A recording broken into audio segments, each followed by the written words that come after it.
সম্মান দেওয়া হয়েছে, এত মর্যাদা হয়েছে। চকলেট একটা যদি রাস্তায় আপনি খুলে প্যাকেট থেকে খুলে ফেলে দেন, তাহলে কেউ কুড়িয়ে খাবে? ভাই, কেউ খাবে না। অনুরূপ ভাবে যদি একজন মহিলাকে আল্লাহ বলছেন পর্দায় থাকো, পর্দায় থাকো, তুমি পর্দায় থাকা বস্তু, তুমি বাইরে থাকা কখনোই বস্তু নয়। ওই জন্য রব্বুল আলামিন বলেন ওয়াকরনা ফি বুয়ুতিকুন্না ওয়ালা তাবাররাজনা তাবাররুজাল জাহিলিয়াতিল উলা। ও মহিলার দলেরা, তোমরা বাড়িতে থাকার বস্তু, তোমরা বাড়ির ভিতরেই থাকবে। তোমরা যদি কাজ বিষয়ে বাড়ির বাইরে যাও, তাহলে তোমরা ওড়না মাথায় দিয়ে বাড়ির বাইরে যাবে। ওড়না ছাড়া তোমরা কসম কালেও বাড়ির বাইরে যাবা না। ওই জন্যই বিশ্বনবী সাল্লাল্লাহু আলাইহি সাল্লাম বলে, ও মহিলার দলেরা, ও পুরুষের দলেরা, তোমরা একজন মেয়ে ধার্মিক কি ধার্মিক নয়, কেমন তোমরা দেখে বিয়ে করবা। চারটা জিনিস দেখে তোমরা বিয়ে করবা। যদি তোমরা একটা মহিলার ভিতরে চারটা জিনিস বিদ্যমান পাও, তাহলে তোমরা ওই মেয়েটাকে বিয়ে করবা। বিশ্বনবী সাল্লাল্লাহু আলাইহি সাল্লাম বলেন, প্রথম নাম্বার তার কি দেখবা? বংশ পরিচয় দেখবা, তার সৌন্দর্য দেখবা, তার এইরকম করে, তার এইরকম দেখতে দেখতে তার দিন ধর্ম দেখবা। ফাজফার বিজাতিদ দ্বীন, এবং তোমরা বেশি দিনকে প্রাধান্য দেবা। যদি তোমরা এই কাজগুলি করতে পারো, তাহলেই তোমরা মুমিন হয়ে যাবা। এই জন্যই বিশ্বনবী সাল্লাল্লাহু আলাইহি ওয়াসাল্লাম মহিলাদের সম্মান বাড়িয়েছে। আর মহিলাদেরকে একটা কোরআনের আয়াত পড়ে, একখানা হাদিস পড়ে আমার বক্তব্য ইতি করে দেব। তাহলে মহিলাদেরকে আমি বলতে চাই, মহিলার দল, মা বোন, তোমাদের বেশি কাজ করতে হবে না, মাত্র চারখানা কাজ করবা। চারখানা যদি কাজ করতে পারো, তাহলে আল্লাহ সুবহানাহু ওয়া তাআলা আপনাদের গুনাহগুলি মাফ করে জান্নাতে দিয়ে দিবে। বিশ্বনবী সাল্লাল্লাহু আলাইহি ওয়াসাল্লাম বলেন, আল মারাতু ইযা সাল্লাত খামসাহা ওয়া সামাত শাহরাহা ওয়া আতাদ বালাহা ওয়া হাফিজাত ফারজাহা। ও মহিলার দলেরা, তোমরা চারটা কাজ করবা। তোমরা যদি চারটা কাজ করতে পারো, তাহলেই তোমরা জান্নাতে যাবা। প্রথম নাম্বার হলো আল মারাতু ইযা সাল্লাত খামসাহা। ও মহিলার দলেরা, ও নারীর দলেরা, তোমরা প্রথম নাম্বারে 5 ওয়াক্তের নামাজ পড়বা। কখনোই তোমরা নামাজ ছেড়ে দিবা না, কখনোই তোমরা নামাজ মিস করে দিবা না। দ্বিতীয় নাম্বার, তোমরা ওয়াসামাত শাহরাহা, রমজান মাসের রোজা রাখবা, কখনোই তোমরা রোজা ছেড়ে দিবা না। 3 নাম্বার হলো আতাদ বালাহা, তোমরা স্বামীর সেবা করবা, তোমরা স্বামীর অনুগত্য করবা। স্বামী যাই বলবে তোমরা শুনবা, স্বামীর সেবা করবা, স্বামীর খিদমত করবা। 4 নাম্বার হলো হাফিজাত ফারজাহা, তোমরা লজ্জা স্থানের হেফাজত করবা। তোমরা লজ্জা স্থানের যদি হেফাজত করতে পারো, চারটা কাজ করতে পারো, তাহলে জান্নাতে যেটা দরজা দিয়ে তোমরা যেতে চাইবা, জান্নাতের সেটাই দরজা দিয়ে তোমরা প্রবেশ করে যাবা। ওগুলি দিয়ে তোমরা চলে যাবা, কিন্তু তোমরা এগুলি কাজ করবা। এবং নারী পুরুষ সবাইকে আল্লাহ সুবহানাহু ওয়া তাআলা নবী বললেন, ও মহিলার দলেরা, ও পুরুষের দলেরা, তোমরা যদি দুইটা জিনিসের গ্যারান্টি দিতে পারো, তাহলে আমি নবী তোমাদেরকে বললাম জান্নাতের গ্যারান্টি হয়ে গেলাম। বিশ্বনবী সাল্লাল্লাহু আলাইহি সাল্লাম বলেন, মাইয়াজমাল লি মা বাইনা লাহিয়াইহি ওয়া মা বাইনা রিজলাইহি ইয়াজমাল লাহুল জান্নাহ। ও দুনিয়ার মানুষেরা, তোমরা যদি দুইটা জিনিসের দেখভাল করতে পারো, তাহলে আমি নবী তোমাদেরকে বললাম, তোমাদেরকে আমি নবী জান্নাতে নিয়ে যাবই। প্রথম নাম্বার হলো তোমরা জবানের হেফাজত করবা। দ্বিতীয় নাম্বার হলো তোমরা লজ্জা স্থানের হেফাজত করবা। এতগুলি সব কাজ যেন আল্লাহ সুবহানাহু ওয়া তাআলা আমাদেরকে করার তৌফিক দান করেন। সকলে পড়ুন আল্লাহুম্মা আমিন। আল্লাহ, আমরা যদি গুনাহ করি, যেন তওবায় লুটিয়ে পড়তি নাসুহার মতো যেন আল্লাহ তওবা করতে পারি। সকলে পড়ুন আল্লাহুম্মা আমিন। আবার তৃতীয়বারের সময় আবার সেই মহিলাটা ডাক দিয়ে বলে, নবী গো, ও গো দয়ার নবী, মায়ার নবী, আপনি আমারে পবিত্র করে দিন গো নবীজি। এবারও সেই নবীজি যেন চেহারাটা ফিরিয়ে নিলেন। একবার, দুইবার, তিনবার করে বিশ্ব নবী চেহারাটা ফিরিয়ে নিলেন। একবার, দুইবার, তিনবার করে যখন চেহারা ফিরিয়ে নিলেন, তখন তৃতীয় চতুর্থবারের সময় বিশ্ব নবী আবার বললেন। সেই সময় বিশ্ব নবী সাল্লাল্লাহু আলাইহি সাল্লাম বললেন, ও মহিলা, তুমি কি এমন অন্যায় কাজ করেছো, এমন কি খাতা করেছো, এমন কি জুলুম করেছো, যে কারণে তুমি একবার নয়, দুইবার নয়, তিনবার আমি নবীর সামনে এসে বারে বারে বলতেছে, নবী গো, আর কান্না করতেছ, তোমার চোখ দিয়ে টস টস করে পানি বেয়ে বেয়ে আসতেছে। আর আমি আমার নবীর কাছে এসে বারবার বলতেছ, বলো। সেই সময় নবীজি যখন বললেন, এবার মহিলাটা বলতে শুরু করলেন, ওগো দয়ার নবী, ওগো মায়ের নবী, ওগো বিশ্বের নবীজি, আপনি শুনুন গো নবীজি, আমি জেনা করেছি রে নবীজি। জেনা করানোর কারণে একটা ছেলে আমার সঙ্গে অন্যায় কাজ করেছে রে নবীজি। ওই কাজ করানোর কারণে আমার পেটে, আমার গর্ভে বাচ্চা চলে এসেছে রে নবী। আমার পেটে বাচ্চা চলে আসানোর কারণে, জেনা করানোর কারণে আমার পেটের বাচ্চাটা এবার কি করবে রে নবীজি? কোরআনের বিধান হলো আয-যানিয়াতু ওয়াজ-যানি ফাজলিদু কুল্লা ওয়াহিদিন মিনহুম মিআতা জালদা। কেউ যদি জেনাকারিনী ধরা পড়ে, তাদেরকে তোমরা বাত লাগায়া দাও। তারপরে এই জামানা, এই দুনিয়া থেকে তারে রজম করে শেষ করে দাও। ওগো নবীজি, কোরআনের বিধান অনুযায়ী আমারে আপনি এই রকম করে মাটি চাপা দিয়ে শেষ করে, পাথর মেরে মেরে শেষ করে দেন রে নবী। সেই মহিলাটা যখনই বললেন, নবী গো, আমি জেনা করেছি গো নবীজি, আমার পেটে বাচ্চা চলে এসেছে। বিশ্বনবী সাল্লাল্লাহু আলাইহি সাল্লাম বললেন, যাও যাও, তোমার পেটের বাচ্চাটা এখন, তোমার পেটের বাচ্চাটা তো দুনিয়ার জমিনে কোনো ভুল করে নাই, অন্যায় করে নাই। সেই বাচ্চাটার আমি নবী মারতে পারি না, আমি নবী তোমারে রজম করতে পারি, তার প্রায়শ্চিত্ত তুমি পেতে পারো, কিন্তু তোমার বাচ্চাটা কখনোই পেয়ে যাবে না। এবারে ডাক দিয়ে বললেন, ও মহিলা, তোমার বাড়ির গার্জেন কোথায়? তোমার বাবারে ডাকা পাঠাও। এবার তার বাবারে ডেকে পাঠালো। তার বাবা আসলো, তারা বাবাকে বলল, ও মেয়ের বাবা, শুনে নাও, শুনে নাও, ও মেয়ের গার্জেন, তুমি তোমার মেয়েটারে বাড়ি নিয়ে চলে যাও, তারে তুমি গালমন্দ দিবা না, কিছুই বলবা না, কারণ তোমার মেয়েটা ভুল করেছে, ভুল বশত এবার তোমার মেয়েটা ভুল বুঝতে পড়েছে। ভুল বুঝতে পারানোর কারণে আল্লাহর কাছে তওবাই লুটিয়ে পড়েছে এবং কোরআনের বিধান চেয়েছে, কোরআনের বিচার চেয়েছে। বাড়ি নিয়ে যাও, সুন্দর করে লালন পালন করবা। যখন তোমার মেয়ের বাচ্চাটা দুনিয়ার জমিনে জন্মগ্রহণ করবে, তখন তুমি এই মহিলাটাকে আমি নবীর দরবারে নিয়ে চলে আসবা। আমি কোরআনের বিধান অনুযায়ী আমি বিচার করে দেব। বাড়ি চলে গেল। বাড়ি যাওয়ানোর পরে একদিন, 2 দিন, 1 মাস, 2 মাস করে কাটতে কাটতে এবার 10 মাস 10 দিন কেটেছে। এবার দুনিয়ার জমিনে বাচ্চাটা জন্ম নিয়েছে, জন্মগ্রহণ করেছে। বাচ্চাটা যেমনি জন্মগ্রহণ করেছে, জন্মগ্রহণ করানোর মাত্রই ওই মহিলাটা সুন্দর করে বাচ্চাটাকে মুছে পরিষ্কার করে গোসল করায়া একটা করে কাপড়ে, একটা কাপড়ে এইরকম করে নিয়ে বিশ্বনবী সাল্লাল্লাহু আলাইহি সাল্লামের দরবারে নিয়ে এসে হাজির করে দিয়েছে। আর বলতেছেন, নবী গো, ওগো দয়ার নবী, ওগো মায়ের নবী, ওগো বিশ্বের নবী, রাহমাতাল লিল আলামিন, এই যে আমার বাচ্চাটাকে নবীজি, ওগো নবীজি, জিনা করানোর কারণে আপনার দরবারে এসেছিলাম গো নবীজি। আপনি আমার বাড়ি পাঠাইয়া দিয়েছিলেন গো নবীজি, আবার আপনার দরবারে বাচ্চাটাকে নিয়ে এসেছি রে নবীজি। এই যে দেখেন বাচ্চাটা আপনার সামনে গো নবীজি, এই বাচ্চাটা আপনার দিয়ে দিলাম, আপনি আমারে রজম করে দিন গো নবীজি, আপনি আমারে কোরআনের বিধান কার্যকারী করুন গো নবীজি।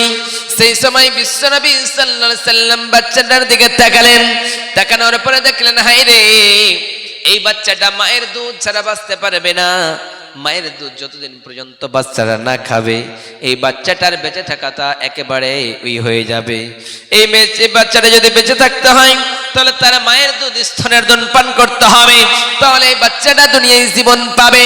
সেই সময় সেই মেয়েটাকে ডাক দিয়ে বলো, মহিলা, এবার শুনে নাও, শুনে নাও, যাও যাও যাও, তোমার বাচ্চাটাকে নিয়ে তুমি বাড়ি চলে যাও। যেই দিন তোমার ছেলেটা দুনিয়ার জমিনের কোনো খাদ্য খেতে পারবে, সেই দিন আবার তুমি আমি নবীর দরবারে নিয়ে চলে আসবা বাচ্চাটারে। সেই দিন কোরআনের বিধান অনুযায়ী আমি বিচার করে দেব। সেই সময় যেন বাচ্চাটারে আবার দিয়ে দিলেন নবীজি। দেওয়ানোর পরে বললেন, ও মহিলা, যাও যাও, বাড়ি চলে যাও। এবার যখন বাচ্চাটা রুটি খেতে পারবে, দুনিয়ার কোনো খাদ্য খেতে পারবে, তখন তুমি বাচ্চাটাকে আমার কাছে নিয়ে আসবা। তুমি সহজ বা আমি কোরআনের বিধান কার্যকারী তোমার উপরে করে দেব। সেই সময় যেন বিশ্বনবী সাল্লাল্লাহু আলাইহি সাল্লাম তাকে বাড়ি পাঠিয়ে দিলেন। পাঠানোর পরে যেন বাচ্চাটার হাতে ওই মহিলাটা এক টুকরো দু টুকরো করে রুটি দিতে শুরু করেছে। এমন সময় যেন সময় ফুরিয়ে এসেছে, বয়স বাড়তে শুরু করেছে। সেই সময় বিশ্বনবী সাল্লাল্লাহু আলাইহি সাল্লামের সেই মহিলাটা যেন এবার বাচ্চাটা যেন খেতে পারছে, রুটির টুকরো দিয়েছে। ওই রুটির টুকরো যেন আস্তে আস্তে আস্তে করে খেতে পারতেছে। সেই সময় যেন ওই মহিলাটা আবার যেন ওই বাচ্চাটারে এইরকম করে কাপড় পরিধান করানোর পরে নবীর দরবারে নিয়ে গেলেন। নবীর দরবারে নিয়ে যাওয়ানোর পরে না বললেন, নবী গো, ওগো দয়ার নবী, ওগো মায়ের নবী, ওগো বিশ্বের নবীজি, আর সহ্য হয় না গো নবীজি। কোন দিন নাকি মালাকুল মউতের ফেরেশতা আমার কাছে চলে আসবে গো নবীজি, আর আমার জানটা নিয়ে চলে যাবে গো নবীজি। আর আমি জিনাকারের কাতারে আমি দাঁড়াতে চাই না রে নবীজি, আপনি আমার বিচারটা তাড়াতাড়ি করে করুন গো নবীজি। সেই সময় যেন বাচ্চাটারে নিলেন। বাচ্চাটাকে নেওয়ানোর পরে এবার এক সাহাবীকে দিলেন। এক সাহাবীকে দেওয়ানোর পরে সাহাবীদের বললেন, যাও যাও এই মহিলাটাকে নিয়ে যাও, এইরকম করে মরুভূমির প্রান্তরে নিয়ে যাও, সুন্দর করে ময়দানে নিয়ে গিয়ে কোমর পর্যন্ত গলা পর্যন্ত ঘিরে দিবা, গাড়ানোর পরে পাথর মেরে মেরে তারে রজম করে দিবা, শেষ করে দিবা। সমস্ত সাহাবারা চলে গেলেন মারার জন্য। মারতে মারতে মারতে পাথর মারতে মারতে খালিদ বলে একজন সাহাবীর নাম, সেই খালিদ রাদিয়াল্লাহু তাআলা আনহু, সেই খালিদ বিন ওয়ালিদ রাদিয়াল্লাহু তাআলা আনহু যেন একটা পাথর ছুঁড়ে মেরেছে, সেই মহিলাটার যেন মাথা ফিনকি দিয়ে রক্ত ছিটকে এসেছে। ওই রক্ত ছিটকে যেমনি এসেছে সেই খালেদের শরীরে লেগেছে, যেমনি শরীরে রক্ত লেগেছে সেই সময় খালেদ গালি দিয়ে বলে, ও জিনাকারিনী মহিলা, ওই জিনাকারিনী মহিলা, তোর রক্ত আমার শরীরে লেগে গেল, না জানি কাল কিয়ামতের কোটে মুসিবতের দিনে জিনার কাতারে আমার দাঁড়াতে হয়। কারণ তুই হলে জিনাকারিনী, তুই হলি বেশ্যা নারী, তোর রক্ত আমার শরীরে লাগলো, আমার শরীরটা অনাপাক হয়ে গেল, অপবিত্র হয়ে গেল। সেই সময় বারবার করে ডাক দিতেছে, গালি দিতেছে খালিদ। বিশ্বনবী ডাক দিয়ে বলে, খালিদ রে, তুমি সেই মহিলাটাকে গালি দিও না, কারণ মহিলাটা এমন অন্যায় কাজ করেছিল, এমন জুলুম কাজ করেছিল, এমন জিনা করেছিল, জিনা করানোর কারণে তার পেটে বাচ্চা এসেছিল ঠিকই। বাচ্চা আসানোর পরে সেই মেয়েটা বুঝতে পেরেছে আমি অন্যায় কাজ করেছি, জুলুম করেছি, জিনা করেছি, পাপ করেছি। এই পাপ লইয়া যদি রব্বুল আলামিনের দরবারে হাজির হওয়া লাগে, আমি যদি আল্লাহর দরবারে এই পাপ নিয়ে হাজির হই, তাহলে আল্লাহর দরবারে আমি জিনাকারের কাতারে দাঁড় হতে হবে, আর জাহান্নামী বলে ঘোষণা হয়ে যাবে। আমি জাহান্নামের আগুন বরদাস্ত করতে পারবো না। যদি আমি জাহান্নামের আগুন বরদাস্ত না করতে পারি, তাহলে দুনিয়ার জমিনের প্রায়শ্চিত্ত আমাকে করতে হবে, গুনাহ মাপ চাইতে হবে। এমন কোন কি কৌশল আছে নাকি, এমন কোন কি বিধান আছে নাকি? আমি এটাকে উপলব্ধি করে বুঝতে পারলাম কোরআনের বিধান রয়েছে, ওই মহিলাটাকে যদি রজম করা হয় তার জীবনের গুনাহগুলি মাফ হয়ে যায়। ওই জন্য আমি নবীর দরবারে এসেছি, আমার পাপের খবর কেউ জানে নাই, আমার অন্যায়ের খবর কেউ জানে নাই। সেই সময় নবীজি বললেন, ও আমার সাহাবী, শোনো শোনো শোনো, মেয়েটা তো জিনা করেছিল, মেয়েটা তো পাপ করেছিল, মেয়েটার পেটের বাচ্চা এসেছিল, যদি মেয়েটা চাইতো তাহলে ওই পেটের বাচ্চাটাকে নষ্ট করে দিত, মেডিসিন খাওয়ানোর পরে কোনো কিছু করানোর পরে বাচ্চাটাকে শেষ করে দিত। আবার ওই মেয়েটা যদি অন্যায় কাজ করেছিল, আল্লাহকে বলে যদি ভয় না হতো, তার তো কেউ জানে না কেন আমি নবীর দরবারে ডাইরেক্ট চলে আসলো। কারণ ওই মহিলাটা এত তওবা করেছে, এত তওবা করেছে, এত আল্লাহর কাছে কাগতিয়ার মিনতি করেছে। ওই রকম তওবা যদি বিশাল বড় বড় পাপী করত, তাহলে আল্লাহ রাব্বুল আলামিন ওই পাপীগুলিকে মাফ করে জান্নাতুল ফিরদাউসের মেহমান বানিয়ে দিত। নারে তাকবীর! চিন্তা করেছেন আজকে কারো আমরা এইরকম করে ওজনে নাপতল করতে গিয়ে কম বেশি করে দিই, কিন্তু আমরা মনে চিন্তা করি না, হায় রে একজনের সম্পদ যে বেশি নিলাম কম নিলাম কেউ যদি দেখতে না পারে, আল্লাহ তো উপর থেকে দেখতেছে। এটা আমাদের ইন্টেলেক্টে নলেজে যাই না। আমরা এক মানুষকে থাপ্পড় করে মারি কিন্তু তার কাছে আমরা ক্ষমা চাই না। আমরা যদি বলি please forgive me, I am understand, আমি ভুল করেছি ভাই, আমারে মাফ করে দাও, আমাকে দয়া করো, আমি তোমাকে থাপ্পড়টা যে মারলাম এটা তো আমি বুঝতে পারিনি, রাগের চোটে মেরে দিয়েছি, তুমি যদি আমারে মাফ না করো আল্লাহর দরবারে তোমাকে কাল কিয়ামতের কোর্টে আমাকে থাপ্পড় মেরে আবার সোজ করিয়ে দিবে। শুধু তাই নয়, আমার আমল নামাগুলিকে নেকিগুলিকে কেটে কেটে কাল কিয়ামতের কোর্টে তোমাকে দেওয়া হবে, তুমি আমাকে মাফ করে দাও। ওই জন্য রব্বুল আলামিন বলেন মুমিনের প্রথম গুণ আত-তাইয়ুন। মুমিনেরা তওবা করে, অর্থাৎ গুনাহ করলে তওবায় লুটিয়ে পড়ে। যখনই ভুল রাস্তায় চলবে, রং রাস্তায় চলবে, মুমিন বসে থাকতে পারবে না, রং রাস্তা থেকে ছেড়ে এসে যেন আবার সোজা রাস্তা ধরে নেবে। আপনাদেরকে একটা উদাহরণস্বরূপ আপনাদের বলতেছি। আপনি কেশপুরে একটা গাড়িতে চাপলেন, ওই গাড়িতে চাপানোর পরে আপনি যাবেন মেদিনীপুর, আপনাকে যাওয়া লাগবে, কিন্তু আপনি মেদিনীপুরের গাড়িতে না চেপে কেশপুরে একটা গাড়িতে চাপলেন। ওই গাড়িটা আপনাকে চন্দ্রকোনা মোড়ে নিয়ে গেল, চন্দ্রকোনা টাউন নিয়ে চলে গেল। তাহলে আপনাকে যদি সেই গাড়িটা, আপনার প্রয়োজন আছে মেদিনীপুর বাস স্ট্যান্ডে, কিন্তু আপনি ওই দিকের গাড়ি ধরলেন না, অন্য দিকের গাড়ি ধরলেন, আপনি বুঝতে পারলেন না। যখন কন্ট্রাক্টর আপনাকে বলল ভাই কোথায় যাবা, আপনি বললেন মেদিনীপুর যাব, কন্ট্রাক্টর বলবে না এই গাড়িটা আপনার সেই রাস্তায় যাবে না, সেই রুটে যাবে না, এই গাড়ি যাবে এই রুটে। তাহলে আপনি সেই জায়গায় গাড়িতে বসে থাকবেন না, নেমে পড়বেন। আপনি কখনো আর গাড়িতে বসে থাকতে পারবেন না। যেই জায়গায় গাড়ি স্লো করবে সেই জায়গায় আপনি নেমে পড়বেন। নেমে পড়ানোর পরে আপনি আপনার রাস্তা নিয়ে নেবেন। অনুরূপ ভাবে রব্বুল আলামিন ডাক দিয়ে বলে গোলাম রে, তুমি ভুল করবা, কিন্তু ভুলের জন্য আপনি আল্লাহর দরবারে তওবায় লুটিয়ে পড়বা। ওই জন্য রব্বুল আলামিনের নবী বিশ্ব নবী সাল্লাল্লাহু আলাইহি সাল্লাম বলেন ইয়ানসিলু রাব্বানা তাবারাকা ওয়া তাআলা কুল্লু লাইলাতিন ইলাস সামাইদ দুনিয়া হিনা ইয়াবকা সুলুসুল লাইলিল আখির মান ইয়াদউনি ফাআস্তাজিব লাহু মান ইয়াসআলুনি ফাউতিয়াহু মান ইয়াস্তাগফিরুনি ফাগফির লাহু। আল্লাহ সুবহানাহু ওয়া তাআলা প্রতিদিন রাত্রিবেলা এই আসমানে, প্রথম আসমানে এসে বলে ও আমার বান্দারা, এইরকম করে ডাক দেয় আর বলে মাইয়াদউনি, আমার কাছে চাও, আমি আল্লাহ তোমাদের, আমাকে ডাকো, আমি আল্লাহ তোমাদের ডাকে সাড়া দেব। ওই জন্য রব্বুল আলামিন বলে গোলাম মাইয়াদউনি ফাস্তাজিব লাহু, তোমরা আমারে, আমার কাছে চাও, আমারে ডাকো, আমি আল্লাহ তোমাদের ডাকে সাড়া দেব। মাইয়াসআলুনি, তোমরা আমার কাছে চাও, মাইয়াসআলুনি ফাউতিয়াহু, আমি আল্লাহ তোমাদের সব দিয়ে দেব রে গোলাম। কিন্তু আমরা আল্লাহর কাছে চাইতে পারি না। আবার আল্লাহ বলছেন মাইয়াস্তাগফিরুনি ফাগফির লাহু, তোমরা আমার কাছে হাত বাড়িয়ে ইস্তেগফার করো, আমি আল্লাহ তোমাদের গুনাহগুলো মাফ করে দেব। আল্লাহ বলছেন মাইয়াসআলুনি ফাউতিয়াহু, তোমরা আমার কাছে চাও, আমি আল্লাহ সব তোমাদের দিয়ে দেব। ওই জন্য রব্বুল আলামিন বলেন দুনিয়ার মানুষেরা, আমি আল্লাহ যাকে চাই ছেলে দিই, আমি আল্লাহ যাকে চাই মেয়ে দিই, একটাও ছেলে দেই না, শুধুমাত্র তাকে মেয়ে দিই।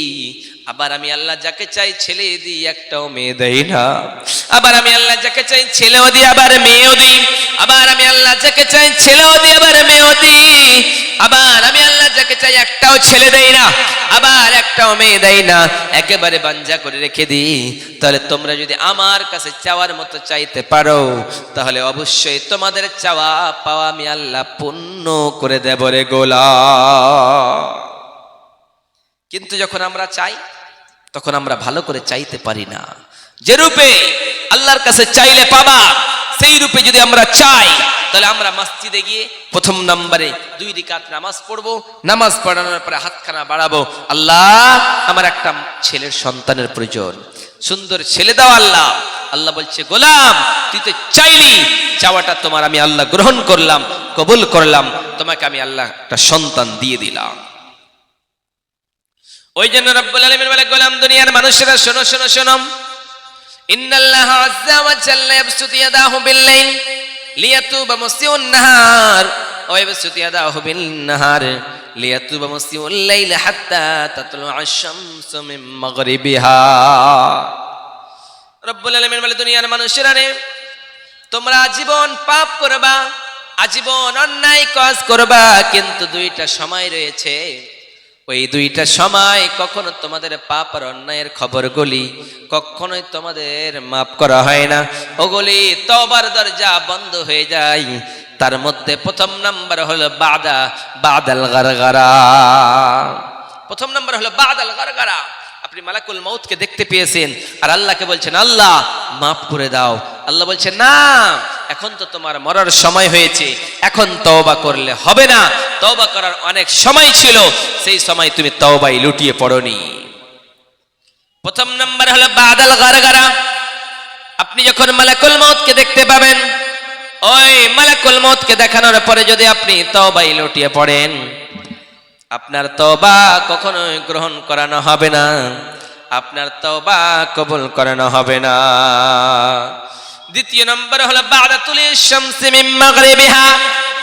যখন কিয়ামত রাত পর্যন্ত সেই দিন কিয়ামত হয়ে যাবে, সেই দিন সকালবেলা যেন সূর্যটা প্রতিদিন পূর্ব দিকে উদিত হয়, সেই দিন আর পূর্ব দিকে উদিত হবে না, সূর্যটা আর পূর্ব দিকে আসবে না, সেই সূর্যটা যেন পশ্চিম দিকে চলে আসবে।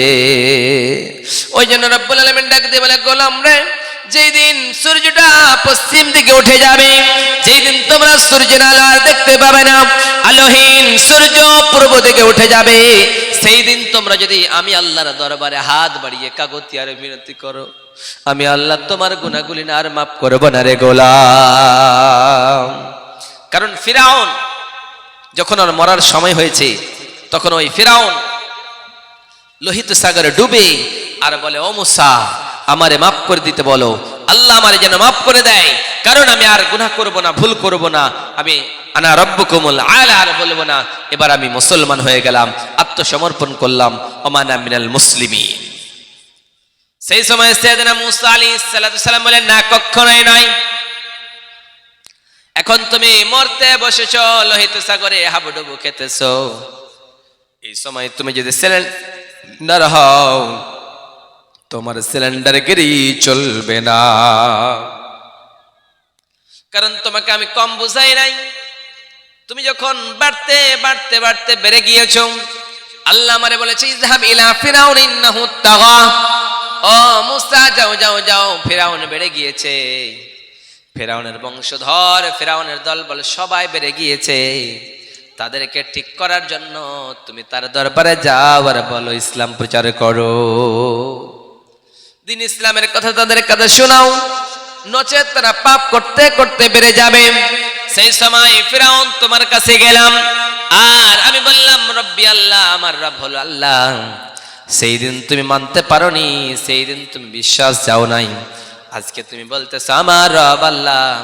আজকে বললে হবে না, আপনার সময় ছিল, কিন্তু ওই সময় মতো আল্লাহর দরবারে বলনি, এখন সময় শেষ হয়ে গিয়েছে, এখন আর তওবা করলে চলবে না, এখন তওবা করলে হবে না। পানি দেখি, এখন যদি তওবা করো তাহলে তোমার তওবা কবুল হবে না, কারণ তুমি তো অনেক বাড়াবাড়ি করেছো, অনেক মস্তানি করেছো, অনেক লড়াই করেছো, অনেক তোমার ক্ষমতা ছিল, ক্ষমতার বাহাদুর দেখিয়েছো। আজকে তোমার বাহাদুরি সব শেষ হয়ে যাবে, আজকে তুমি সব শেষ হয়ে গেল।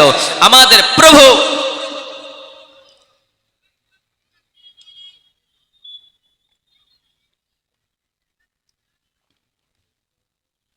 অনেক সময় ছিল, কিন্তু তখন তো তুমি মানোনি, আজকে মানছো, আজকে মানলে হবে না। ওই জন্য বিশ্বনবী সাল্লাল্লাহু আলাইহি সাল্লাম বলেন, ইন্নাল্লাহা আযজা ওয়া জাল্লা ইয়াবসুতু ইয়াদাহু বিল-লাইল লিয়াতুবা মুসিউন নাহার। ও দুনিয়ার মানুষেরা রে, আল্লাহ রাব্বুল আলামিন তোমাদের জন্য এই প্রথম নাম্বার আসমানে ডাক দিয়ে বলে, ও আমার বান্দারা, রাত্রিবেলা এইরকম করে হাত দুইখানা বাড়ায়া দেয় আর বলে, ও গোলামের ঘরের গোলাম, বান্দির ঘরের গোলাম, দিনের বেলা অন্যায় করেছো, কারো জমি দখল করেছো, কাউরে থাপ্পড় মেরেছো, কারোর সঙ্গে কুটু কথা বলেছো, জিনা করেছো, পাপ করেছো, যা করেছো, তুমি এরকম করে আমি আল্লাহ হাত দুইখানা বাড়িয়ে আছি, তুমি শুধুমাত্র আমি আল্লাহর কাছে চাও, আমি আল্লাহ তোরে মাফ করে দেব। এইরকম করে দিনের বেলা আবার দেশতে রহমতের হাতখানা বাড়িয়ে দেয়ার বলে, বান্দা আমি আমার বান্দাদেরকে আমি জাহান্নামে দিতে চাই না, কিন্তু আমার বান্দারা জাহান্নামে যাওয়ার জন্য প্রস্তুতি রয়েছে। ও বান্দারা, আমি আল্লাহ দেশতে রহমতের হাত বাড়িয়ে দিয়েছি, চাও চাও চাও চাও, চেয়ে চেয়ে বলো, তোমরা নিজের গুনাহগুলি মাফ করে নাও। রাত্রিবেলার অন্ধকারে তুমি পাপ করেছো, গুনাহ করেছো, কেউ জানে নাই, আমি আল্লাহ হাত বাড়িয়েছি, তুমি মাপ চাও, আমি আল্লাহ মাফ করে দেব রে গোলাম। কিন্তু আমরা এগুলোকে সামান্য পাপ বলি, ছোট ছোট পাপ বলি, কিন্তু আল্লাহ বলছে এগুলো ছোট পাপ নয়, এগুলো বিশাল বড় বড় পাপ। তুমি একটা ছোট্ট পাপের কারণে জাহান্নামে চলে যাবা, তোমাকে অনেক বড় বড় পাপ করতে হবে না। আল্লাহর দয়া ছাড়া, আল্লাহর মেহেরবানি ছাড়া কেউ কখনো জান্নাতে যেতে পারে না। আল্লাহ যারে দয়া করবে সেই লোকটাই জান্নাতে যাবে, আল্লাহ দয়া না করলে জান্নাতে যাওয়া যাবে না।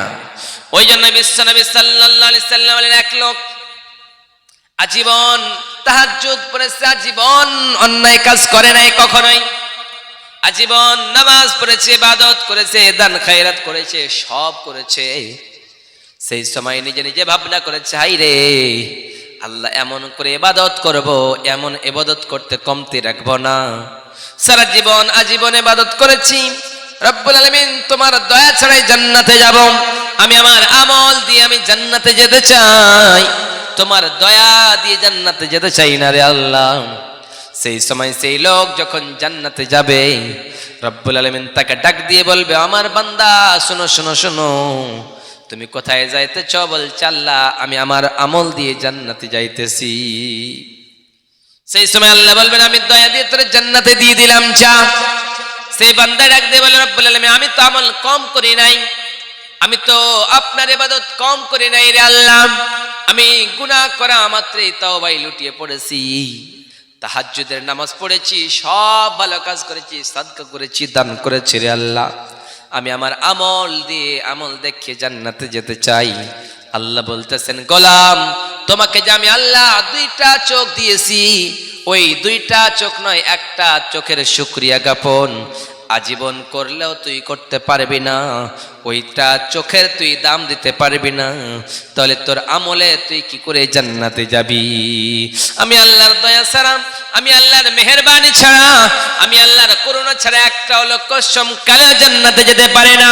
ওই জন্য রব্বুল আলামিন ডাক দিয়ে বলে, গোলাম রে, তুই যদি পাপ করিস আর জুলুম করিস, অন্যায় করে যাই করো না কেন, যদি তোর ধারণা থাকে আমি আল্লাহ জাহান্নামের আগুন বরদাস্ত করতে পারবো না, জাহান্নামের আগুনে জ্বলতে পারবো না, ওই জাহান্নামের আগুনে দাও দাও দাও দাও দাও দাও করে জ্বালানো হবে, দাও দাও করে জ্বালানোর পরে বলবে, হাই রে জাহান্নামের আগুন তোমার কেমন লাগতেছে?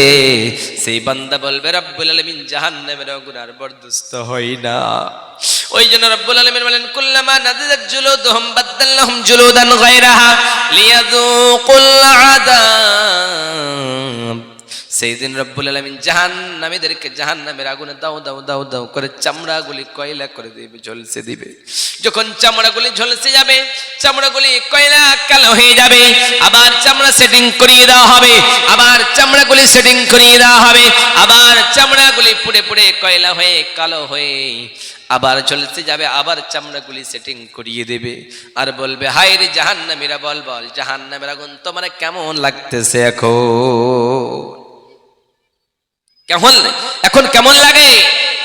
দুনিয়ায় তো মাস্তানি করতা, দুনিয়ায় তো অন্যের সম্পদ লুটে নিতে, অন্যের এক হাত এক অর্ধ হাত জমি দখল করতে তুমি কম করো নাই। আমি আল্লাহ যে বলেছি, আমার নবী যে বলেছে, তোমরা যদি দুনিয়ার জমিনে কারো এক কিঞ্চিত পরিমাণ জমি দখল করো জুলুম করে, ইত্তাকু যুলমা, তুমি জুলুম থেকে বেঁচে থাকো।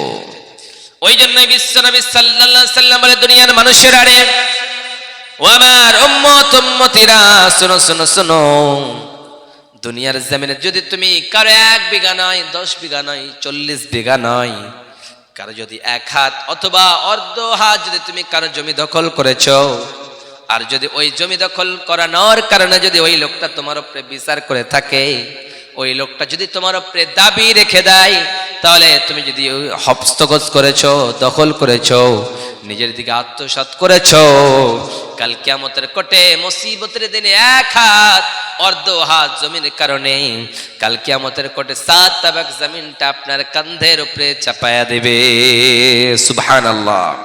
শুধুমাত্র এক বিত্তা, 4 আঙ্গুল, 1 হাত, যতটা হোক না কেন, এতটুকুন জমি দখল করানোর কারণে আমার আল্লাহ ডাক দিয়ে বলে, গোলাম, তোমার কাঁধের উপরে 7 তাবাক জমিনকে চাপিয়ে দেওয়া হবে, আর বলা হবে, দেখ তুই যে জমি দখল করেছিলি, সারা কিয়ামতের মানুষ সেই দিন তাকে দেখতে পাবে। তাহলে আমরা ঈমান আনতে চাই কি চাই না? আমরা আমাদের জীবনগুলিকে, জীবনের গুনাহগুলিকে ক্ষমা করিয়ে নিতে চাই কি চাই না? আমরা সবাই চাই, কিন্তু আল্লাহ সুবহানাহু ওয়া তাআলার করুণা আর দয়া ছাড়া কেউ কখনো জান্নাতে যেতে পারে না। ওই জন্যই বিশ্বনবী সাল্লাল্লাহু আলাইহি সাল্লামের এক সাহাবী দুনিয়ার জমিনে, বিশ্বনবী সাল্লাল্লাহু আলাইহি সাল্লাম বলেন, বনি ইসরাইলদের এক লোক দুনিয়ার জমিনে কখনোই ভালো কাজ করেছে বলে মনে পড়ে নাই, কখনোই ভালো কাজ করে নাই। ভালো কাজ তো করে নাই, এক এক করে 99টা মানুষের হত্যা করেছে। 99টা মানুষকে হত্যা করানোর পরে তার ব্রেনে আসলো, হায় রে, আমি তো গুনাহগার, আমি তো খাতাকার, এই গুনাহ লইয়া, এই খাতা লইয়া যদি আল্লাহর দরবারে হাজির হই, তাহলে রব্বুল আলামিন আমারে কি করবে? জাহান্নাম ছাড়া কিছুই দেবে না। অর্থাৎ রব্বুল আলামিন, আমি জাহান্নামে যেতে চাই না। এখন আমি বুঝতে পেরেছি, বিনা কারণে, বিনা অপরাধে আমি 99টা মানুষের হত্যা করেছি। আমার মতো গুনাহগারের, আমার মতো খাতাকারের কি কোনো জারিয়া আছে নাকি? কোনো জায়গা আছে নাকি? কোনো মাপ চাওয়ার, মাপ করার কি কোনো জায়গা আছে নাকি? সেই সময় আল্লাহ কি আমারে মাফ করবে নাকি? এক আলেমের কাছে গিয়ে বলে, ভাই আলেম, এক লোকের কাছে গিয়ে বলে, ভাই বলো বলো বলো, আমি তো 99টা মানুষের হত্যা করেছি। 99টা মানুষের হত্যা করানোর কারণে আমি বুঝতে পেরেছি আমার গুনাহগুলি। এখন আমি বুঝতে পেরেছি আর কখনোই কসম কালো কাউরে মারব না। এই সময় যেন ওই লোক ডাক দিয়ে বলে, ভাই রে, দুনিয়ার জমিনে আল্লাহ বলেছেন, মান কাতালা নাফসান বিগাইরি নাফসিন আও ফাসাদিন ফিল আরদি ফাকান্নামা কাতালান নাস জামিআ। ও দুনিয়ার মানুষরা, তোমরা যদি দুনিয়ার জমিনে একটা নিরীহ মানুষকে হত্যা করেছো, একটা নিরীহ মানুষকে হত্যা করানোর কারণে তুমি যেন পুরো দুনিয়ার মানব জাতিকে হত্যা করলাম। একটা যদি ভালো মানুষের তুমি জান বাঁচিয়েছো, তুমি যেন সারা দুনিয়ার মানুষের জান বাঁচিয়েছো। তাহলে একটা মানুষকে হত্যা করলেও তো হত্যা হয়, তুমি তো 99টা মানুষের হত্যা করেছো। 1 নয়, 2 নয়, 10 নয়, 20 নয়, 99টা মানুষের তুমি হত্যা করেছো। তোমার মতো পাপী, তোমার মতো খাতাকার, তোমার মতো গুনাহগার কখনোই আল্লাহর দরবারে মাপ পেয়ে যেতে পারে না। সেই সময় সে লোক ডাক দিয়ে বলে, হায় রে, আমি তো তোমার কাছে বড় আশা করে এসেছিলাম, মনে হয় মাপ হয়ে যাবে, কিন্তু আমি তো 99টা মানুষের হত্যা করেছি, কিন্তু তোমাকে দিয়ে 100টা মানুষের আমি হত্যা করে দেব। তোমার দুনিয়ার জমিনে বাঁচিয়ে রেখে কোনো লাভ নেই। সেই লোকটারে হত্যা করে দিল। 100টা মানুষকে যখন হত্যা করেছে, 100টা মানুষকে হত্যা করানোর পরে এবার তার ব্রেনে আসলো, ইন্টেলেক্টে আসলো, তার বুদ্ধিমত্তা খাটালো আর বলল, হায় রে, আমি তো কম মানুষের হত্যা করে নাই, এক এক করে 100টা মানুষের হত্যা করেছি। তারপর আমি চেষ্টা করে দেখি তো আমার মতো গুনাহগারের ক্ষমা আছে নাকি। তার জন্য এক আলেমের কাছে, পাদ্রী আলেমের কাছে গিয়ে বলে, ও আলেম ভাই, বলো বলো, আমি তো 1 2 2 করে করে 99টা মানুষকে হত্যা করার পরে আরো একটা মানুষকে আমি হত্যা করেছি, আমার মতো গুনাহগারের ক্ষমা আছে কি না? আমার মতো খাতাকারের ক্ষমা আছে কি নাই? আমার মতো গুনাহগারের মাপ আছে কি নাই? আপনি বলুন তো। সেই সময় যেন সেই পাদ্রী আলেম ডাক দিয়ে বলে, ভাইজান, দুনিয়ার জমিনে আল্লাহ বলেছেন, লা তাকনাতু মির রাহমাতিল্লাহ, আমার বান্দা বান্দিরা, তোমরা আমার রহমত থেকে কখনো নিরাশ হয়ে যেও না। আমি আল্লাহর দয়া থেকে তোমরা কখনো হতাশ হয়ে যেও না। আমি আল্লাহর দয়া যে কত, আমি আল্লাহর মায়া যে কত, আমি আল্লাহর করুণা যে কত তোমরা জানতে পারো না। আমি আল্লাহর 100টা দয়া, 100টা করুণা, 100টা রহমত রয়েছে। ওই 100টা দয়ার মধ্য থেকে, 100টা করুণার মধ্য থেকে আমি আল্লাহ 99টা দয়া আমি আল্লাহ আমার কাছে রেখে দিয়েছি। 99খানা দয়া আমি আল্লাহর কাছে রেখে দিয়েছি।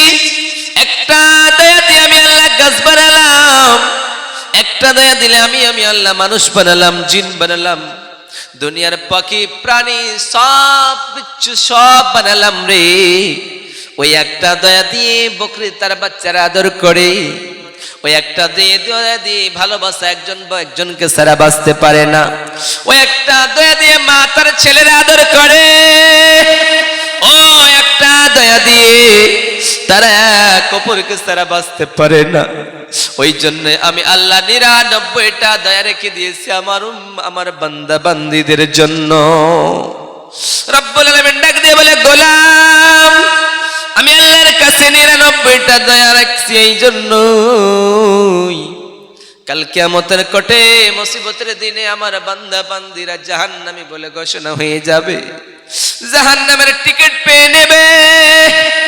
ওই জাহান্নামের টিকিট পাওয়ানোর পরে ওরা যখন জাহান্নামে যাবে, আমি আল্লাহ আমার বান্দাদেরকে জাহান্নামে কসম কালেও দিতে চাই না।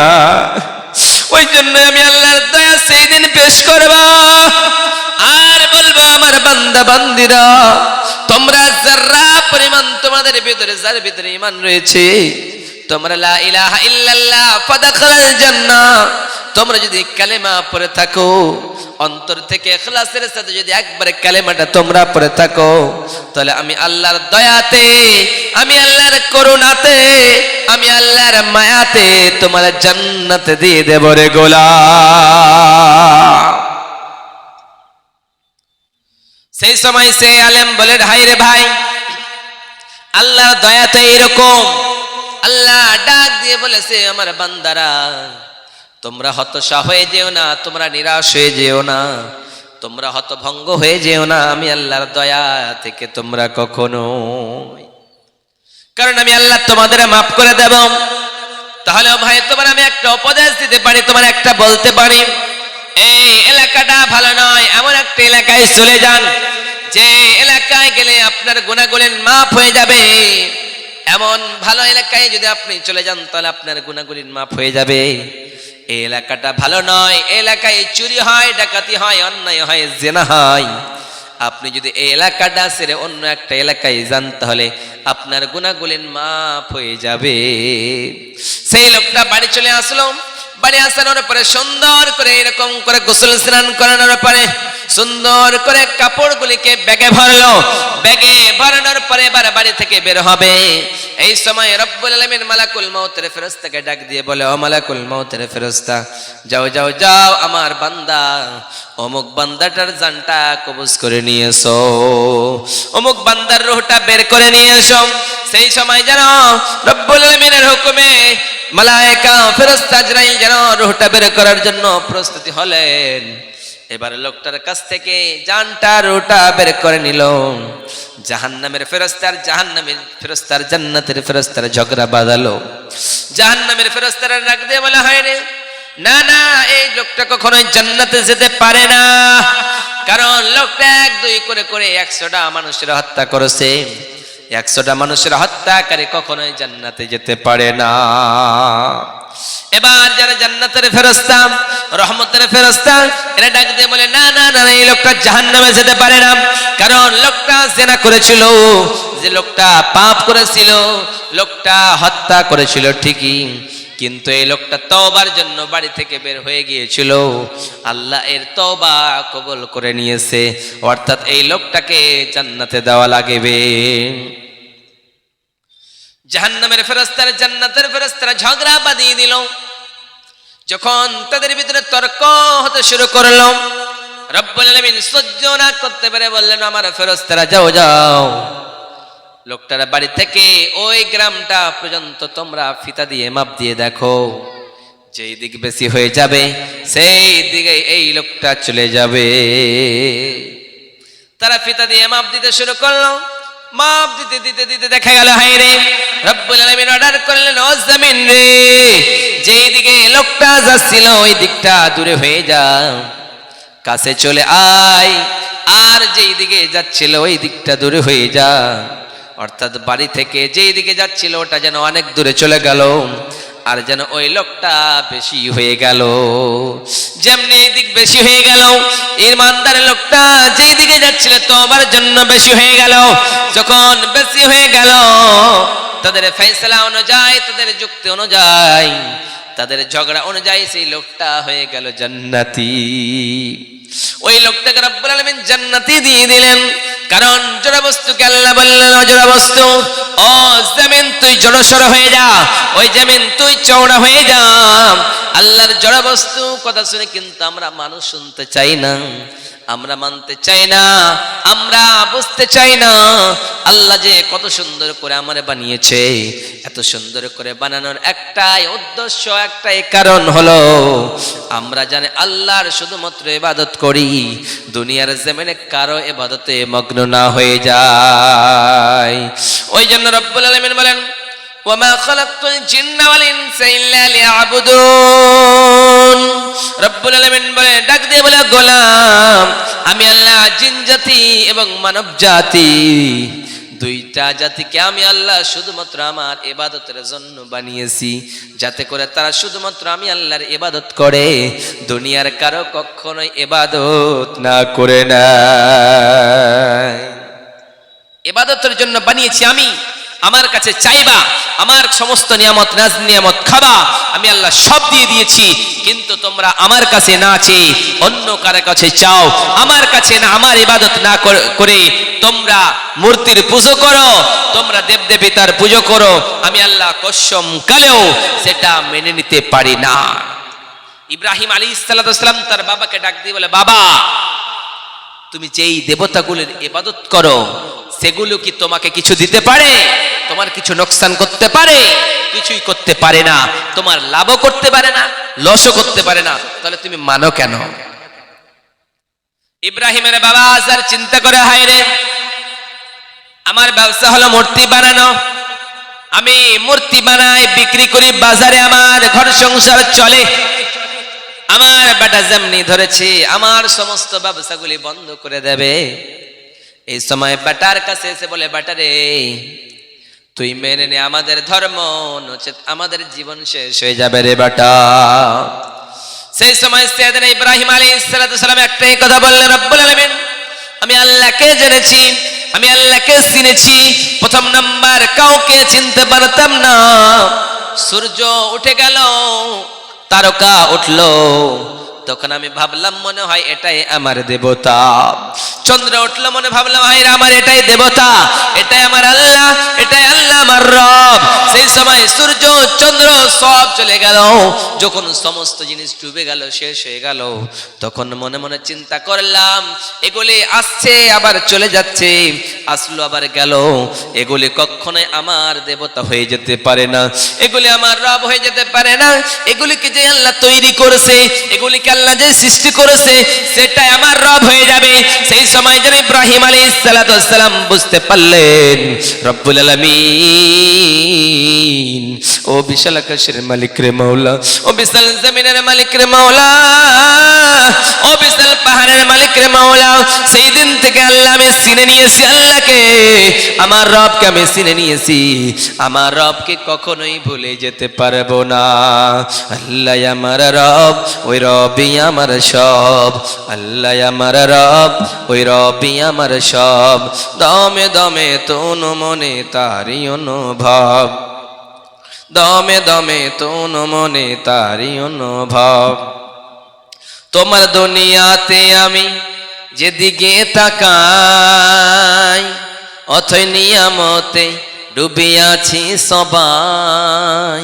তোমার নিয়ামতের আমি যেদিকে তাকাই, অথই নিয়ামতে ডুবে আছি সবাই, পাক পাখালির গানে শুনে তসবিহ কল রব, তসবিহ কল রব। আল্লাহ আমার রব, ওই রবই আমার সব। আল্লাহ আমার রব, ওই রবই আমার সব। দমে দমে তনু মনে তারি অনুভব, দমে দমে তনু মনে তারি অনুভব। আল্লাহ হচ্ছেন আমাদের রব, যে খালিক, যে মালিককে যদি আমরা অন্তর থেকে মেনে নিই, দীর্ঘ বিশ্বাস রেখে যদি আমরা কালেমা পড়ে নিই, তাহলে আমাদের মাসুম হয়ে যাব, আমাদের কোনোই গুনাহ থাকবে না। ওই জন্যই বিশ্বনবী সাল্লাল্লাহু আলাইহি ওয়াসাল্লাম বলেন, আত-তাওবাতু মিনাজ যামবি কামা লা যামবা লাহু। ও দুনিয়ার মানুষেরা রে, তোমরা যদি তাওবার মতো তওবা করতে পারো, তোমাদের গুনাহগুলো মাফ হয়ে যাবে। কেমন কেমন মাফ হবে? তোমরা নাসুহার মতো যদি তাওবা করতে পারো, তোমাদের গুনাহগুলো কেমন মাফ হবে? একটা শৈশবে বাচ্চা যখন জন্মগ্রহণ করে, ওই বাচ্চাটার কোনো গুনাহ থাকে না, ওই বাচ্চাটার কোনো পাপ থাকে না, ওই বাচ্চাটা একেবারে মাসুম থাকে, ওই বাচ্চাটার যখন কোনো গুনাহ থাকে না। অনুরূপ ভাবে তুমি যদি আল্লাহর দরবারে হাত বাড়িয়ে তওবা করতে পারো, তুমি যদি ইসলামের দিকে ফিরে আসতে পারো, তোমার কোনো গুনাহ থাকবে না। তাই ইসলাম কবুল করলে জীবনের সব গুনাহগুলো ক্ষমা হয়ে মাসুম হয়ে যায়। একটা বাচ্চা যখন জন্ম নেয়, কে কে করে কান্না করে, তখন তার একেবারে কিছুই গুনাহ থাকে না, কারণ সে যদি মৃত্যুবরণ করে, একেবারে সেই বাচ্চাটা জান্নাতে যাবে। ওই জন্যই বিশ্বনবী সাল্লাল্লাহু আলাইহি সাল্লামের কাছে এক সাহাবী এসে বললেন, নবী গো, ওগো দয়ার নবী, ওগো মায়ার নবী, আমি ইসলাম কবুল করেছি গো নবীজি। তার কারণে আপনি বললেন, ও আমার সাহাবায়ে কেরামেরা, যারাই তোমরা কালেমা পড়েছো, তোমাদের গুনাহগুলো মাফ হয়ে গিয়েছে। ওগো দয়ার নবী, ওগো মায়ার নবী, ওগো রাহমাতাল লিল আলামিন, কালেমা পড়ানোর কারণে আমার গুনাহগুলো মাফ হয়ে গিয়েছে গো নবীজি। আমার বিশ্বাস হয় না রে নবীজি, আমার মনে ধারণা হয় না রে নবীজি, মনে হয় আমার গুনাহগুলো মাফ হয় নাই। ওগো দয়ার নবীজি, আমার মনে হয় গুনাহগুলো মাফ হয় নাই গো নবীজি। বিশ্বনবী সাল্লাল্লাহু আলাইহি সাল্লাম ডাক দিয়ে বলে, সাহাবী রে, তোমার গুনাহগুলো মাফ হয়ে গিয়েছে রে আমার সাহাবী। এই সময় বারবার করে বলে, তারপরে মনে হয় না। একবার, দুইবার, তিনবার নবীজি বললেন, মাফ হয়ে গিয়েছে, মাফ হয়ে গিয়েছে, মাফ হয়ে গিয়েছে। কিন্তু সে সাহাবী বুঝতে চাই না, বারবার বলে, নবী গো, আমার মতো হতভাগার গুনাহ মনে হয় মাফ হবে না। সেই সময় বিশ্বনবী সাল্লাল্লাহু আলাইহি সাল্লাম বলেন, ডাক দিয়ে বলেন, ও সাহাবী, বলো, তুমি কি এমন অন্যায় কাজ করেছো? তুমি কি এমন জিনা করেছো? তুমি কি এমন চুরি করেছো, ডাকাতি করেছো, তার কারণে তোমার গুনাহগুলো মাফ হবে না? বলো, তুমি কি এমন খাতা করেছো, জুলুম করেছো? বলো, আমি নবীর সামনে আমি সেটা বুঝতে পারবো। সেই সময় সাহাবী ডাক দিয়ে বলে, নবী গো, আমি জিনাও করি নাই গো নবীজি, আমি ডাকাতিও করি নাই গো নবীজি, আমি চুরিও করি নাই গো নবীজি। নবী বললেন, তাহলে তুমি কি কাজ করেছো বলো। সাহাবী বললেন, নবী গো, আমার একজন স্ত্রী ছিল, ওই স্ত্রীর গর্ভে, ওই স্ত্রীর পেটে একটা বাচ্চা রেখে গে আমি সফরে চলে গিয়েছিলাম গো নবীজি ব্যবসার জন্য। আমার স্ত্রীকে আমি বলেছিলাম, ও আমার অর্ধাঙ্গিনী, আমার মেয়ে, যদি তোমার বাচ্চাটা যদি ছেলে হয় তারে বাঁচিয়ে রাখবা, আর যদি মেয়ে হয়ে যায় তাহলে তুমি তার টুটি চিপে মেরে ফেলে দিবা। ওগো দয়ার নবীজি, আমি বাইরে চলে গিয়েছিলাম। যখন বাইরে গিয়েছিলাম, আমার স্ত্রীর গর্ভে বাচ্চা হয়েছে। বাচ্চাটা ছেলে হয় নাই গো নবীজি, সে বাচ্চাটা যেন মহিলা হয়েছে। ওই মহিলা হওয়ার কারণে গো নবীজি, ওগো দয়ার নবী, ওগো মায়ের নবী, ওগো বিশ্বের নবী সাল্লাল্লাহু আলাইহি সাল্লাম, আমার স্ত্রী ওই মেয়েটাকে মারতে পারে নাই, সুন্দর হয়েছে তাই। তার নাম সেই জন্য জামিলা রাখছে রে নবী। জামিলা রেখেছে, তার কারণ হলো সুন্দরী তাই। তারে পরস্ত্রীর বাড়িতে মানুষ করেছে। আমি যখন বাড়িতে এসেছি, তখন আমারে বলে না আমার স্ত্রী এটা কার মেয়ে। কয়েকদিন যাওয়ানোর পরে আমার সামনে ওই মহিলাটা, ছোট্ট ছোট্ট বাচ্চাটা ঘোরাঘুরি করতেছে গো নবীজি। আমি আমার স্ত্রীকে ডাক দিয়ে বলি, আমার প্রাণের স্ত্রী বলবো, একজন মেয়েকে আমি দেখতে পাই, মেয়েটা সুন্দর দেখতে, বড্ড ভালো লাগে মেয়েটাকে, মেয়েটা কার একটু কি বলবা না? সেই সময় আমার স্ত্রী, তার মনে মায়া হলো, আমারে বলতে শুরু করে দিলে, গো নবীজি, ও আমার স্বামী জান, আপনার কাছে আমি একটা কথা গোপন রাখছিলাম, এটাই হলো আপনার কলিজার টুকরা মেয়ে, যে মেয়েটাকে আপনি মারতে বলেছিলেন। যেমনি আমার স্ত্রী আমারে বলল, ও আমার স্বামী জান, এটা আপনার মেয়ে। সেই সময় শয়তান আমারে কুমন্ত্রণা দিতে শুরু করলো।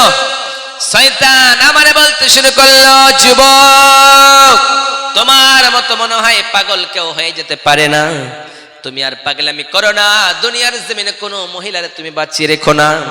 তুমি যদি একটা মেয়ের বাঁচিয়ে রাখো, তাহলে তোমাকে লাঞ্ছিত হতে হবে সমাজের ভিতরে, তোমার অপমানিত হতে হবে, তোমার অপদস্থ হতে হবে। অতএব তুমি তারে বাঁচিয়ে রেখো না, যাও যাও, বড় হয়ে গিয়েছে, জঙ্গলের ভিতরে নিয়ে যাও, জঙ্গলের ভিতরে নিয়ে গিয়ে তুমি জ্যান্ত দাফন করে দাও, জ্যান্ত তুমি দাফন করে দাও, বাচ্চাদের বাঁচিয়ে রেখো না। এই সময় যেন দয়ার নবী গো, ওগো মায়ের নবী, ওগো বিশ্বের নবী, আমার মেয়েটাকে লইয়া গো নবীজি আমি জঙ্গলের দিকে চলে গেলাম। আমি আমার প্রাণের স্ত্রীকে বললাম, আমার স্ত্রী রে, আমার মেয়েটারে, তোমার মেয়েটারে সুন্দর করে সাজায় দাও। সুন্দর করে সাজিয়ে দিল। সুন্দর করে সাজানোর পরে গো নবীজি আমার মেয়েটাকে আমি বললাম, তোমার বাজারে শপিং করার জন্য নিয়ে যাব,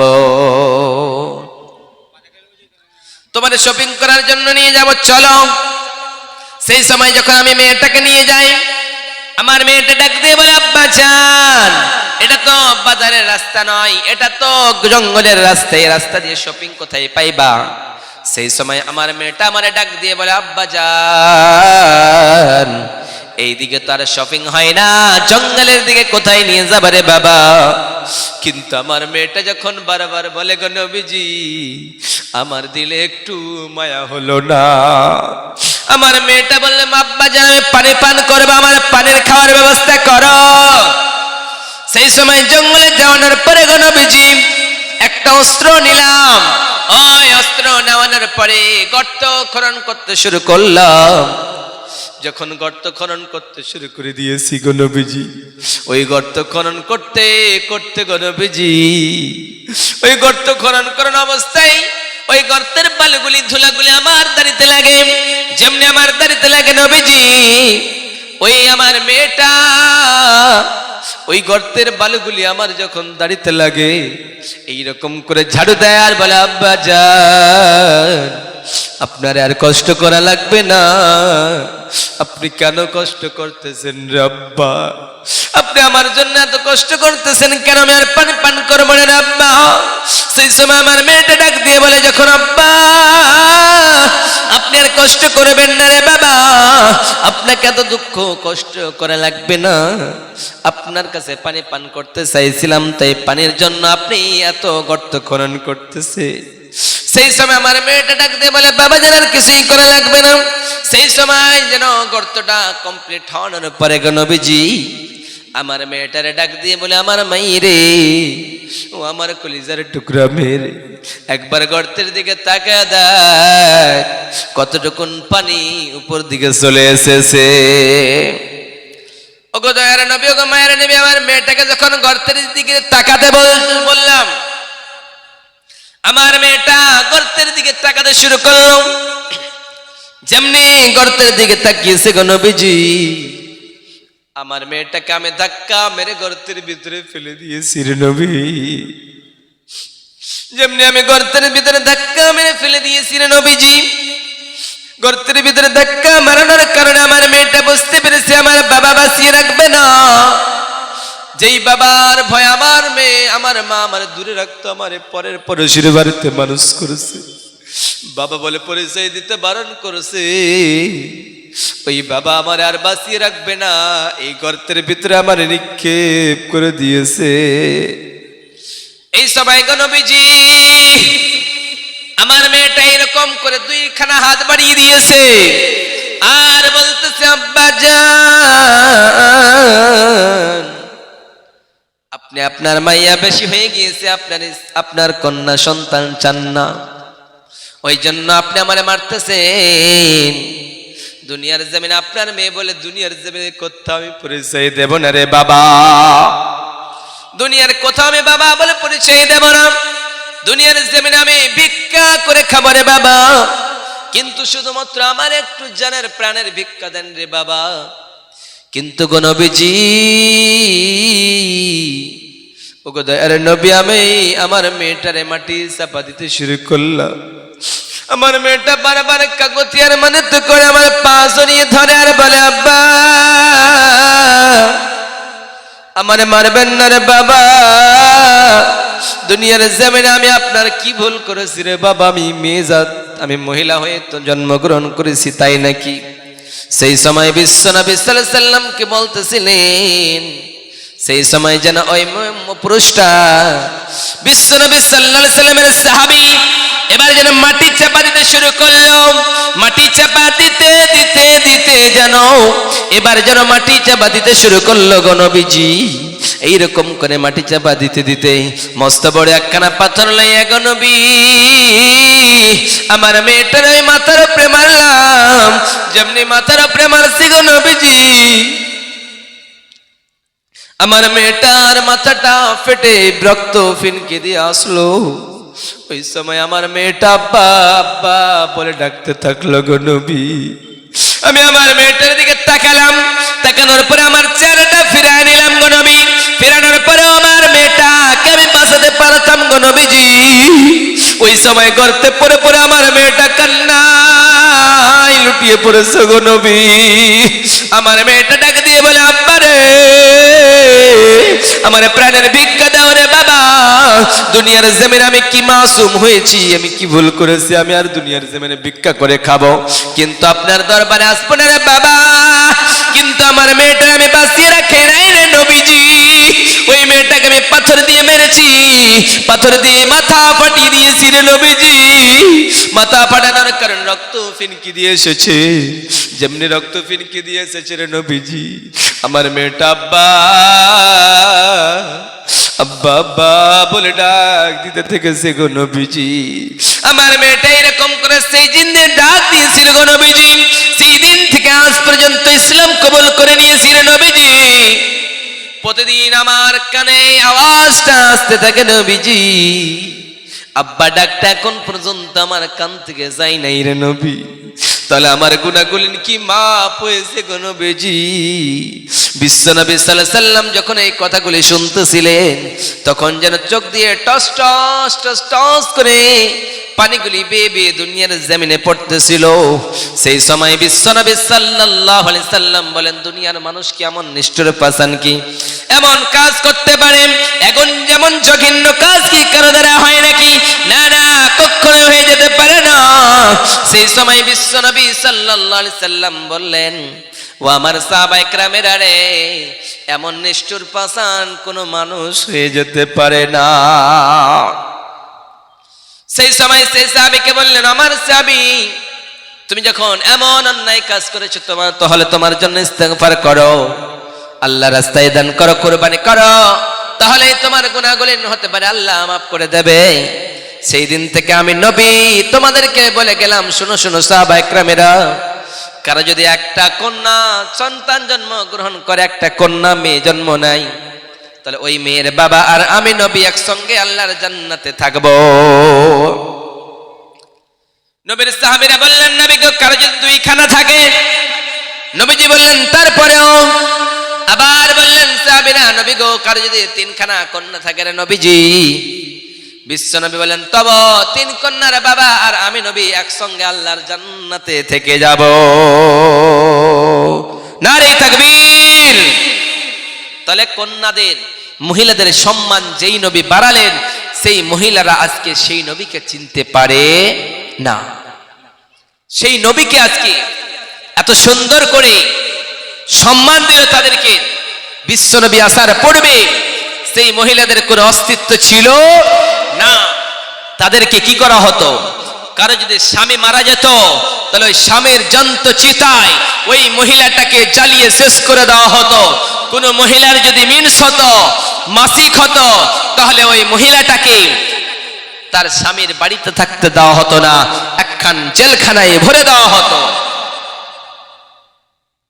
আবার যদি কোন মহিলার এইরকম কোন দুর্ঘটনা হতো তাহলে ওই মহিলাটাকে সদা সর্বদা এইরকম কারাগারে বন্দী করা হতো, কিন্তু ওই মহিলাটাকে সম্মান কখনোই দেওয়া হতো না।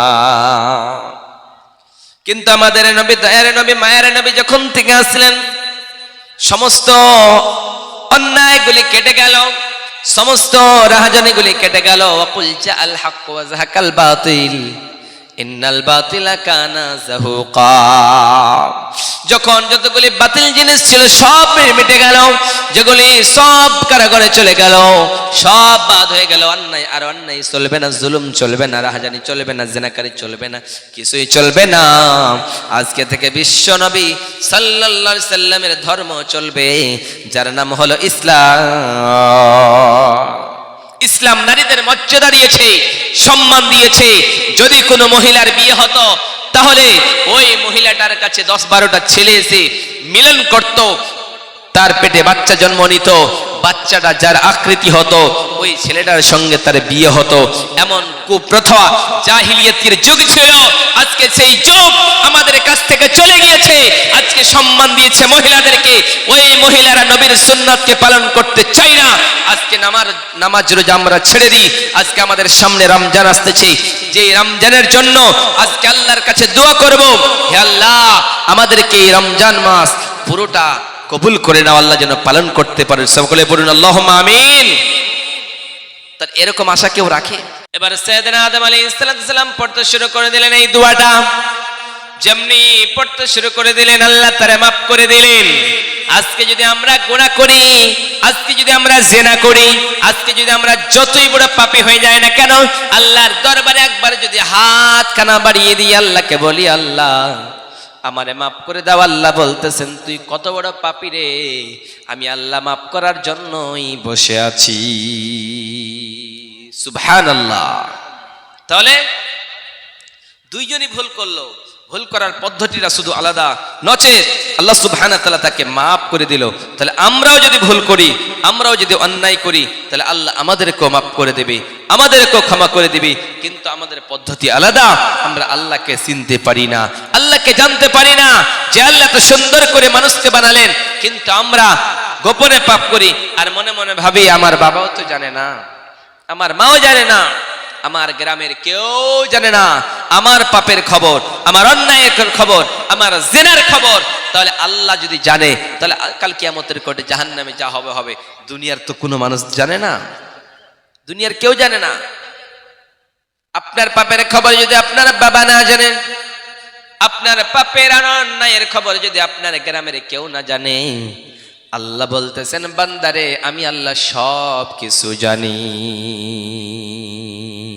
পৃথিবী না জানুক আমি তো জানি, আমি কি পাপ করেছি হায়। পৃথিবী না জানুক আমি তো জানি, আমি কি পাপ করেছি হায়। আমার পাপের করলে বিচার, আমার পাপের করলে হিসাব, বাঁচার নাই আমার উপায়। দয়াময় প্রভু মাফ করো আমায়, মাফ করো আমায়। পৃথিবী না জানুক আমি তো জানি, আমি কি পাপ করেছি হায়। আমার পাপের করলে বিচার, আমার পাপের করলে হিসাব, বাঁচার নাই আমার উপায়। দয়াময় প্রভু মাফ করো আমায়, মাফ করো আমায়। পড়েন আমিন। আপনার পাপের খবর কেউ জানে না, কিন্তু আল্লাহ ডাক দিয়ে বলে গোলাম তুমি অন্ধকারের গভীরে তুমি পাপ করো, কেউ তোমার পাপের খবর, অন্যায়ের খবর, খাতার খবর কেউ জানে না, কিন্তু আমি আল্লাহর খবর কি তুমি জানো? ইন্নাল্লাহা আলিমুম বিযাতিস সুদূর, আমি আল্লাহ তোমার অন্তরের খবর পর্যন্ত জানি। যদি বলুন সুবহানাল্লাহ। ওই জন্য রব্বুল আলামিন ডাক দিয়ে বলে, গোলাম তুমি কি জানো এই কালো রাত্রিতে, কালো অন্ধকার রাত্রিতে, ওই কালো জঙ্গলের ভিতরে কালো একটা পাহাড়ের উপরে যদি একটা কালো পিপিলিকা এক পা দুই পা করে চলে, ওই পা এক পা দুই পা করে যেমন করে চলে, আমি আল্লাহ ওই ছোট্ট পিপিলিটাও পর্যন্ত দেখতে পাই। শুধু দেখতে পাই না, দেখতে পাই না, ওই পিপিলিকাটার যে পায়ের আওয়াজ হয়ে যায়, শব্দ চলে আসে, আমি আল্লাহ শব্দ পর্যন্ত শুনতে পাই। তাহলে একটা পিপিলিকার আওয়াজ, একটা পিপিলিকা কালো রাত্রিতে কালো পাহাড়ের উপরে যদি রিপ করে হাঁটে, ওটাও যদি আমি আমার আল্লাহ দেখতে পাই, তাহলে আমরা কত বড় পাপী, আমরা কত বড় খাতাকার, আমার আল্লাহ সব কিছু জানে কি জানে না? সব জানে, কিন্তু আমরা একবার মসজিদে এসে আল্লাহকে ডাক দিয়ে বলি না, আল্লাহ আমাকে মাফ করে দাও। ওই জন্য বিশ্বনবী সাল্লাল্লাহু আলাইহি সাল্লাম বলেন, ওয়াল্লাহি ইন্নী লা আস্তাগফিরুল্লাহ ওয়া আতুবু ইলাইহি ফিল ইয়াউমি আকসার মিন 70 মাররা। বিশ্বনবী সাল্লাল্লাহু আলাইহি সাল্লাম বলেন, আমি মাসুম আনিল খাতা, যেই নবী সামনের পিছনের সমস্ত গুনাহগুলো মাফ করে দেওয়া হয়েছিল।